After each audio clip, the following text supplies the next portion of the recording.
We know more about the surface of Mars than we do about Earth's oceans. Over 80% of the ocean remains completely unexplored. And of the deep sea, less than 0.001% has ever been seen by human eyes.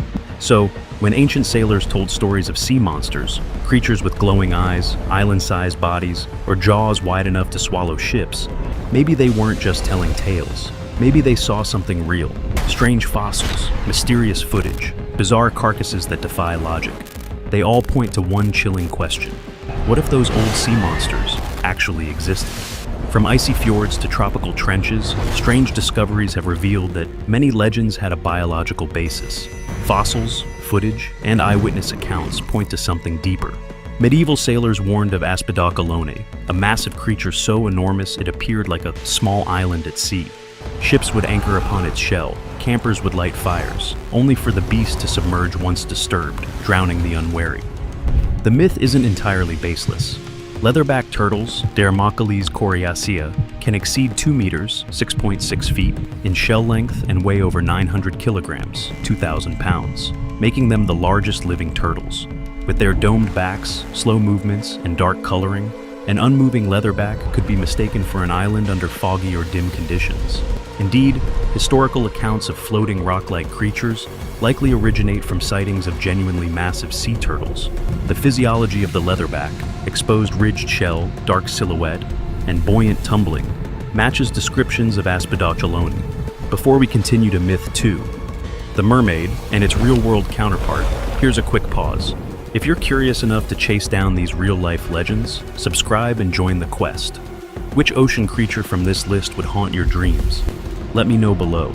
Stories of mermaids, half woman, half fish, have been told for centuries, starting in Greek mythology and echoed in sailors' tales across the world. Yet for many of those who claim to see them, they were probably seeing something real. The marine mammals known as manatees or dugongs belong to the order Sirenia, a name that echoes the myths of sirens from Homer's Odyssey. European explorers like Christopher Columbus reported spotting mermaids near the Caribbean in 1493, writing that these creatures were not so beautiful as they are painted, because their facial features were more masculine, an honest observation misinterpreted as myth. Manatees are slow-moving, grayish marine mammals with round bodies, eyes set low on their head. With sailors fatigued and longing for company, sightings of mermaids gained traction. Unlike mythical mermaids with combed hair and tails, manatees were simply sea mammals, easily misinterpreted in low visibility, waves, and long voyages. But for the people who saw them and passed on the stories, the experience was as real as any myth. Cadborosaurus, affectionately nicknamed Caddy, is a legendary sea creature from the Pacific Northwest. Described over centuries by fishermen and coastal residents, it's often imagined as a long, snake-like body with vertical undulations, a horse-like or camel-like head, and flippers at the front, and sometimes the rear. Sightings span from British Columbia to Alaska and have numbered over 300 in the past 2 centuries. Scientists investigating these reports suggest more grounded explanations. Wave-like formations of sea lions crossing in tight groups can create the illusion of a long, continuous body. Stranger still, giant oarfish, long, silvery ribbon-like fish, undulate in the water and shimmer under light, exactly like a serpentine creature. Decomposing basking sharks can shed their jaws and fins in ways that, from a distance, appear like mythical plesiosaur carcasses.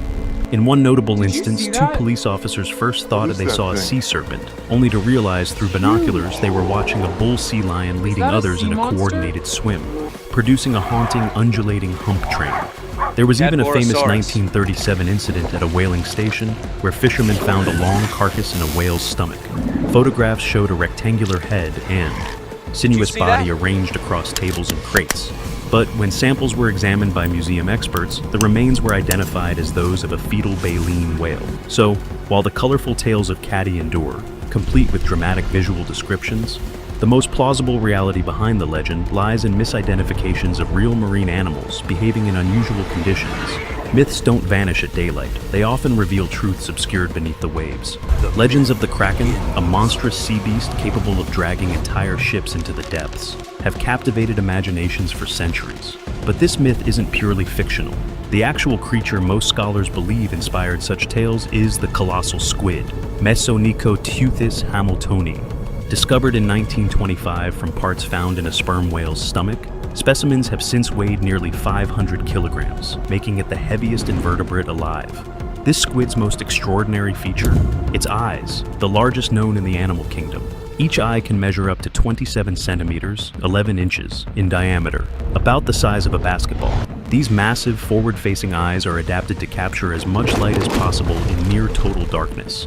It reigns as living proof that ancient stories were likely inspired by real and terrifying creatures of the deep. For decades, Loch Ness has been the focal point of tales about Nessie, a creature said to be long-necked, reptilian, and haunting the dark waters.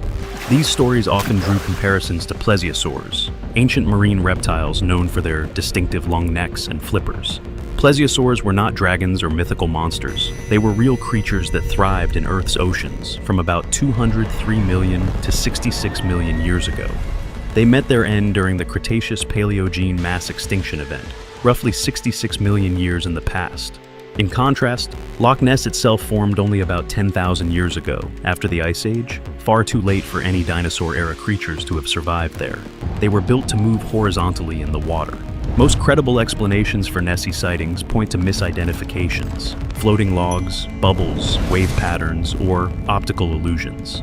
In Maori tradition, Taniuha are powerful, shape-shifting beings, said to inhabit rivers, lakes, coastal waters, caves, and other hidden places. Legends portray them variously, as tidal guardians, serpentine monsters, or even living strong natural forces. Some were protective kaitiaki, guardians, offering refuge and guidance. Others were feared beings capable of dragging people into deep waters or causing disaster. Interestingly, linguistic and cultural roots suggest that the term taniwa stemmed from the Proto-Oceanic word tanifa, meaning shark. In several Polynesian languages, such as Tongan and Samoan, a similar word refers to large, dangerous shark species. It's likely that over generations, real encounters with formidable marine animals were woven into stories of Taniwa. The idea of a shark or pod of sharks lurking in hidden waterways could easily become mythologized as a shape-shifting guardian or monster. Moreover, certain Maori stories describe Taniwa transforming, manifesting as logs, whales, or crocodile-like forms, which parallels how unfamiliar glimpses of marine life might have inspired mythic interpretations. For example, a pod of whales seen from a distance or a floating log swaying unnaturally in river currents could spark a Taniwa legend. For centuries, legends of the Kraken, a monstrous sea creature capable of dragging down ships with its massive tentacles, captured imaginations.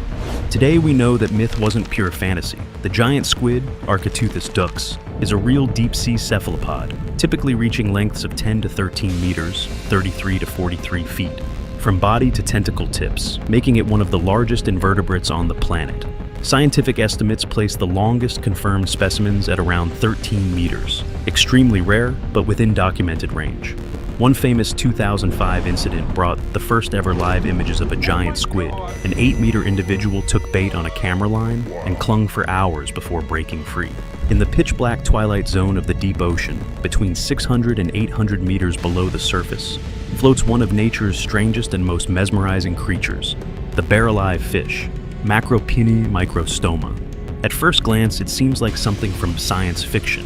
A small fish with glowing green eyes housed inside a transparent, fluid-filled dome atop its head.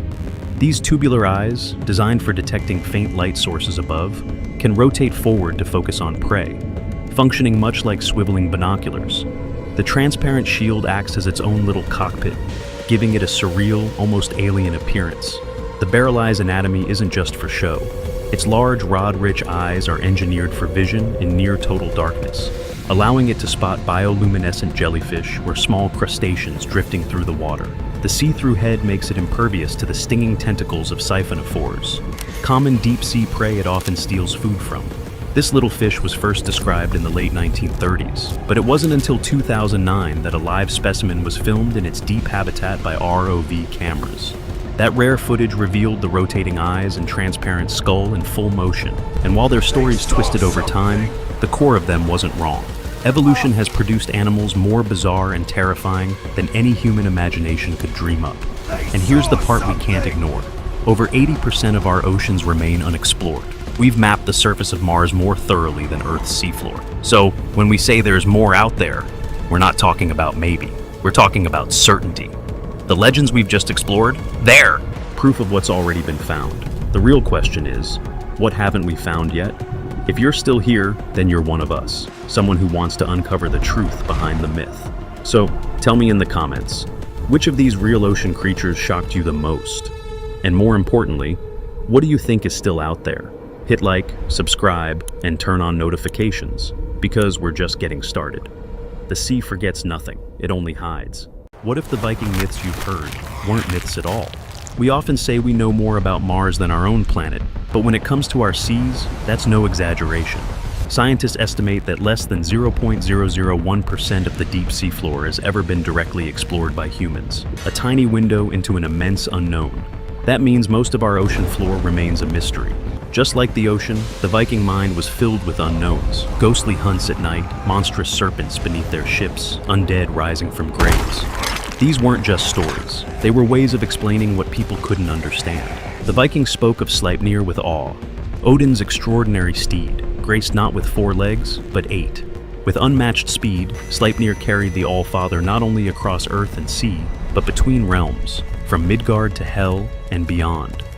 These weren't mere poetic flourishes.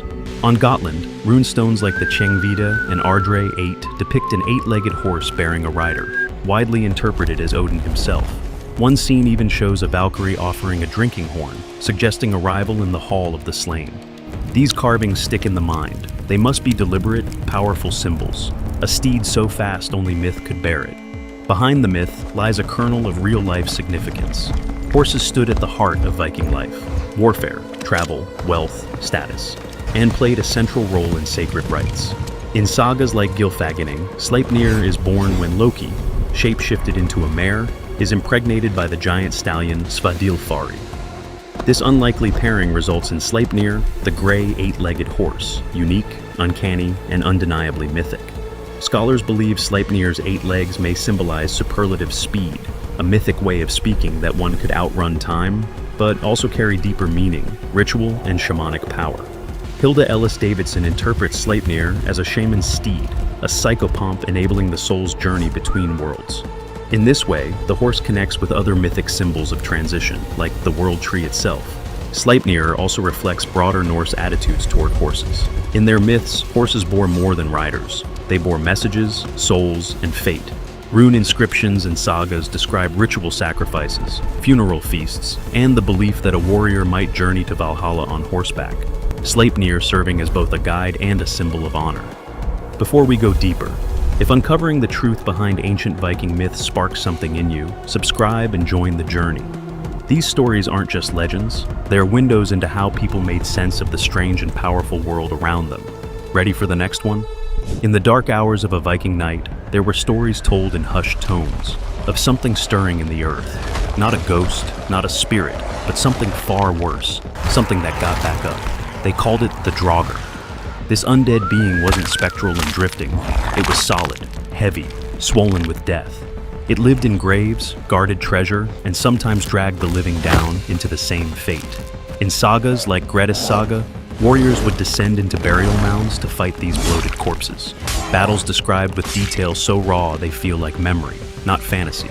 Unlike ghosts from later folklore, Draugr had bodies. They could crush bones, shift into beasts, and walk on land or undersea. They smelled of rot, yet were almost impossible to destroy. And here's where truth and myth blur. Archaeologists digging Viking graves across Scandinavia have discovered some chilling patterns. Corpses with stones laid over their chests, legs bound, mouths sealed. In some cases, iron rods were driven through their torsos or heads, severed entirely. These weren't random customs, they were precautions. Such burial practices, known as apotropaic measures, are found across northern Europe and are meant to prevent the dead from returning. Vikings weren't just honoring the dead, they were protecting themselves from them. Why the fear? It could be the way decomposition works. A dead body buried in a sealed mound can bloat, blacken, and even shift position, gas building, limbs moving.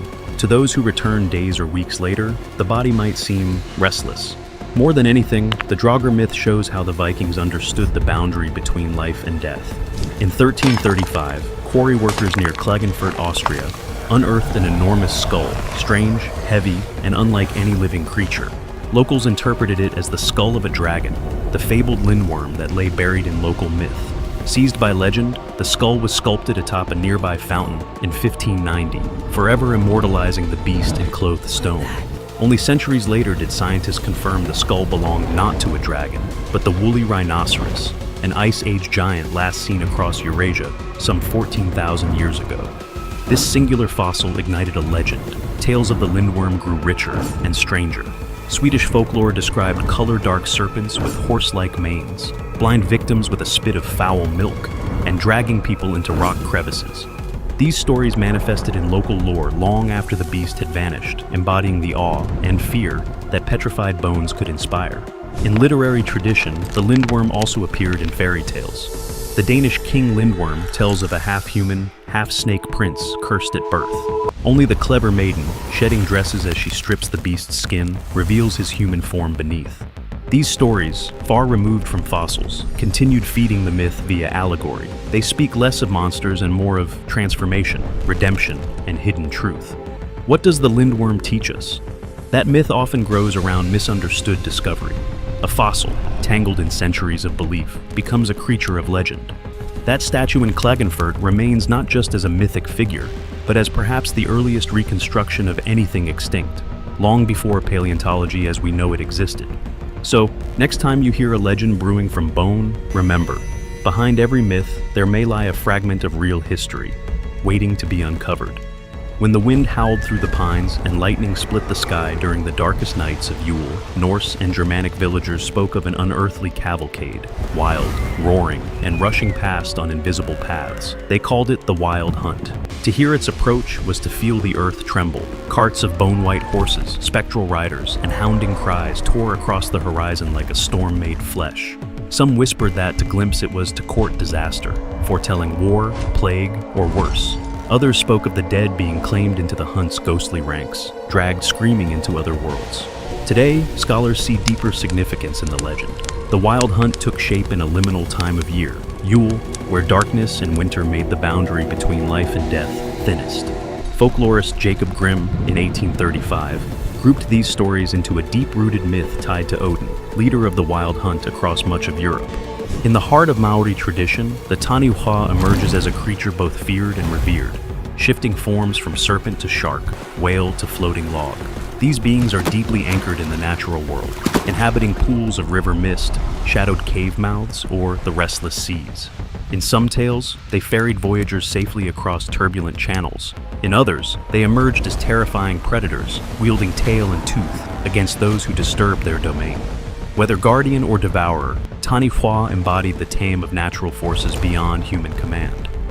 The name itself reveals ancestral roots. Linguists trace Taniwha back to Proto-Oceanic Tanifa, meaning shark species.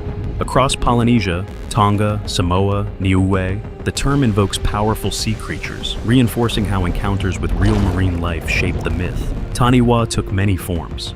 Some adopted sinewy, reptilian shapes with spines along their backs. Others mimicked whales, sharks, or even logs that moved unnaturally in rivers. Every evening in Valhalla, Odin's Great Hall, a remarkable ritual unfolds. The honored dead, the Einherjar, gather for supper. Their host? A roasted boar named Sarimnir.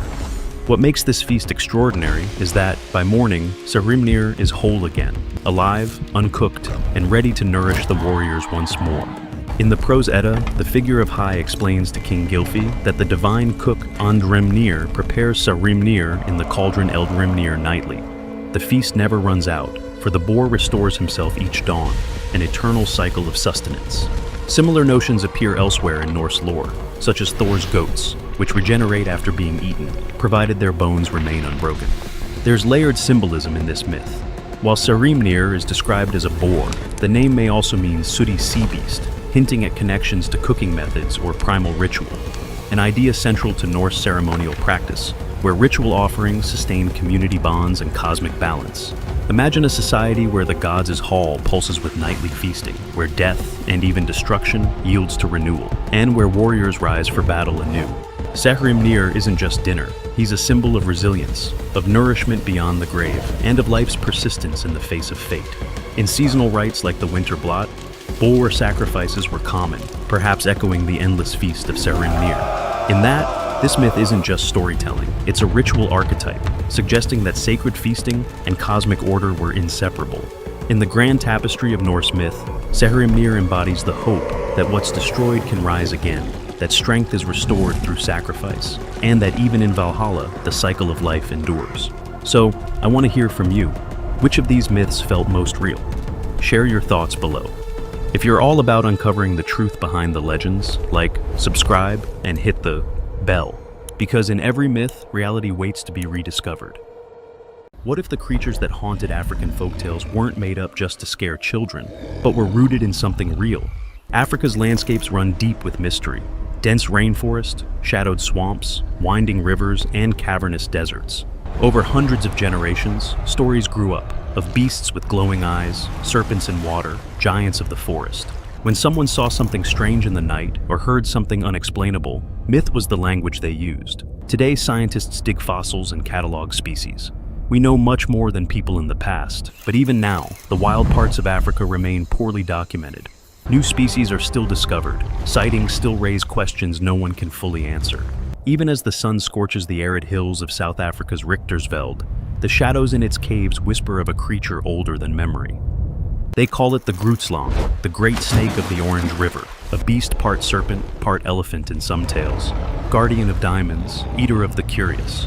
According to local lore, the Grootslang dwells in a cave known as the Wonder Hole, or bottomless pit. Far from ordinary snake lairs, these caverns are said to run deep into ancient rock, tunnels filled with gemstones shimmering like fire, and connected by underground channels to rivers and, some legends say, even the distant sea. Survivors of misguided exploration describe crawling into darkness, breathing the sulfur stink of earth, seeing only bats stir before retreating. Descriptions change with the teller. Some claim the Grootslang is 40 feet long, its tracks wide enough to impress cattle, its eyes glittering with diamonds. Others add elephant tusks to its head, great tusks that crush and gore. But how much of this monstrous image comes from something real? Naturalists have pointed toward huge native pythons, such as Python natalensis, that can reach impressive lengths in southern Africa. To anyone unfamiliar with snakes this large, a long body half hidden in water, muddy banks, or rock shadows could easily grow into myth. Even more compelling is the fossil record. While there is no direct fossil of a snake-elephant hybrid, southern Africa has yielded large reptilian and mammal remains, elephantine species, and enormous snakes. Over time, oral tradition may have blended those primal bones with river dangers, sharp tusks, and human fear. Explorers and prospectors added to the myth. In 1917, an English businessman, Peter Grayson, disappeared in the Richtersveld while searching for treasure. Some believe the Grootslang killed him, others argue lions or snakes, but the story cemented the Grootslang in both local fear and outsider fascination. So, what if the Grootslang wasn't a single creature, but many threads woven together? Large snakes, elephant fossils, deep caves, storms of rumor, and the glitter of diamonds. Myth built from what people saw and feared. If you believe myths sometimes carry more truth than we give them credit for, truth shaped by nature, culture, and fear, then subscribe and stay with us. Because the legends you think are fantasy might actually be echoes of something real. In the thunderous skies of southern Africa, tales crackle through the wind, of a bird not quite living, not quite spirit. It is the Impundulu, the lightning bird of Zulu, Xhosa, and Pondo folklore, a creature said to summon storms, thirst for blood, and serve witches. Yet, when you unpack the myth, you find threads of reality woven deep. According to storytellers, the Impundulu appears as a large black and white bird, roughly human size. Its wings broad enough to stir up thunder, its tail and legs tipped with blood-red color. Sometimes it shapeshifts into a handsome young man to seduce women. It is feared because it is powerful. It strikes with lightning, brings fevers, leaves claw marks, steals milk, and is passed down through witch doctor lineages. There's a natural side to this legend. Several real birds, the hammerkop, bottolure, ground hornbill, even the white-necked fish eagle, are connected in folklore to the Impundulu. Their appearance, habits, or shadowy silhouette during stormlight can spark tales. A bird seen flying as clouds roll in, a flash of wing during thunder. When people witness something out of the ordinary, dark skies, booming thunder, bright flashes, they gave it form in myth. What about the blood-drinking clan? Some stories may come from misinterpreted animal behaviors, birds eating carrion or feeding on insects or laying wounds on livestock. and rural health problems blamed on supernatural causes. Tuberculosis, for instance, is sometimes connected to the Impunjaloo in stories about wasting illness and breath loss. Then there's the role of natural forces. Storms, lightning, heavy clouds, they are terrifying in places without modern infrastructure or science. It's easy to imagine coloring these with spiritual meaning. The Impunjaloo myth may capture people's attempts to explain electrical storms, thunder, lightning, and weather patterns they couldn't control. Culturally, the story serves multiple purposes: warning children, explaining the unexplainable, reinforcing social norms around safety, behavior, and respect for nature. Tales of the Impunjaloo keep people alert, help them respect wild places and unpredictable weather, and reinforce the power of women healers, witch doctors, and communities to negotiate with spiritual belief. So, Impunjaloo isn't just supernatural frights. It's fear of lightning, of illness, of unseen danger, and attempts to make sense of them. The bird may be myth, but it has its roots in true experiences. In the endless sands of the Namib and Kalahari deserts, beneath star-scorched skies, the Khoikhoi people spoke of a creature so strange, it warped everything people thought possible. It stood beyond fear, a thing with eyes in odd places, not its head, but its feet. They called it Igamuksa, also known as Igamuchab. It's said to prey on lone travelers at night, with teeth unnaturally long, eyes fixed in the soles or insteps of its feet. When standing upright, it can't see ahead. To observe you, it must flip over, or place itself upside down on hands, or lie down and lift its heels. A grotesque handicap that legend warns you can exploit. The stories came chiefly from the Khoikhoi, collected in Namaland and the Kalahari by early ethnographers like Leonhard Schulze-Jenna. Travelers would carry these warnings. Don't venture alone after dusk, don't stray off trails, and don't ignore strange footprints. Because encountering the Igamuksa was not only terrifying, it meant death. But what real things might have inspired this myth? Animals in desert zones often create odd shadows or movements. A creature scuttling across sand ripples might seem to move strangely, especially under moonlight. Tracks in the sand, curled or stretched, could mislead. A long-necked animal or a snake partially buried could appear to have eyes placed wrongly. No scientific record confirms any animal with eyes literally on its feet, but certain spiders, insects, or desert creatures might provoke fear in the dark landscape simply by their shape, by glowing reflectivity, or by startling movements. Observers might misinterpret bone shapes or animal tracks. Psychological elements also play a role. Traveling through silence, alone in darkness, with every twig snap amplified, vision blurred by fatigue, such conditions are ripe for hallucinations or misread senses. Sleep deprivation, thirst, illusions at dusk. The mind seeks patterns, and fear tries to fill unknowns with monsters. The Igamuksa myth could grow out of these real human experiences. The myth also serves a social purpose. It warns people, don't travel alone at night, especially in desert. Honor the knowledge of elders who know what dangers lurk in the dark. Respect the land. These stories are practical survival advice dressed in horror. So, while the Igamuksa may not walk the dunes with eyes beneath its ankles, the myth reflects something very human: how people make sense of fear, danger. In the Ashanti folklore of Ghana, people whisper of a creature that moves between two worlds, the Obayifo. Neither ghost nor vampire in the European sense, it's a living person possessed by dark energy. Someone said to drain life from the living under cover of night. By day, they appear normal, but at night, legends say the Obayifo's spirit can leave its body, taking the form of a glowing orb or fireball that floats silently through villages. Its targets are the weak, especially children, crops, or animals, feeding not on blood, but on life force. Signs of an Obayifo include an obsessive appetite, restless eyes, or a strange glow said to emit from underarms or the rear, possibly inspired by fireflies, bioluminescent fungi, or misidentified disease symptoms. The belief likely has real-world roots.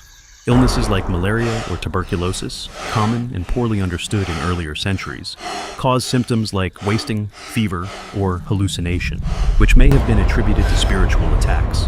Sleep paralysis, with its sensations of heaviness or fear, might also have fed the legend.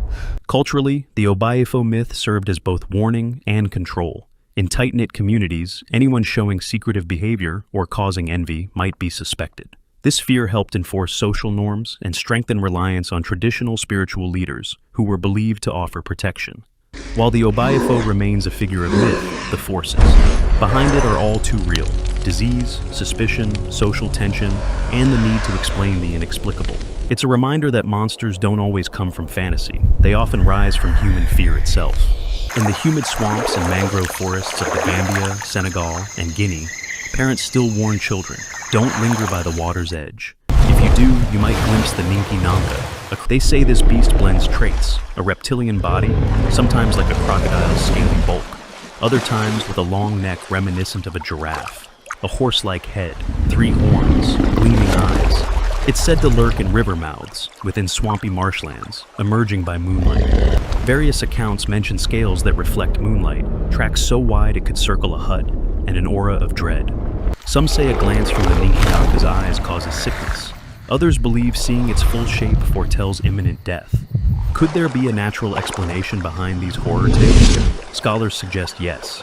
Large crocodiles in the waterways, especially when seen partially submerged, already inspire fear. In 2006, a team from the Center for Fortean Zoology made an expedition into the Gambia to collect first-hand testimony from locals. Some claim to have seen the Ninki Nanka in the water or at dawn. Others said it was long gone, but the stories persist. What role does this myth play? It keeps people wary of waterways, especially in rainy seasons. Serves as caution against wandering near dangerous swamps. Boloko are said to dwell in hollow trees, wearing leaves for clothing. Their bodies hairless except for grass growing in place of hair. Their eyes piercing, their claws sharp, their mouths open wide enough, according to some tales, to swallow a human being whole. They carry small bells which lure travelers toward danger. Once the bell rings, it's almost said that escape is no longer possible. These spirits are believed to feed on more than flesh. Some stories claim they prey on human souls, devouring the spirit slowly, beginning with the liver, the seat of life in many local beliefs. For many Boloko myths, the moral is plain: respect the forest, stay out of its depths alone, and never stray after dark. What might have inspired the myth of Boloko?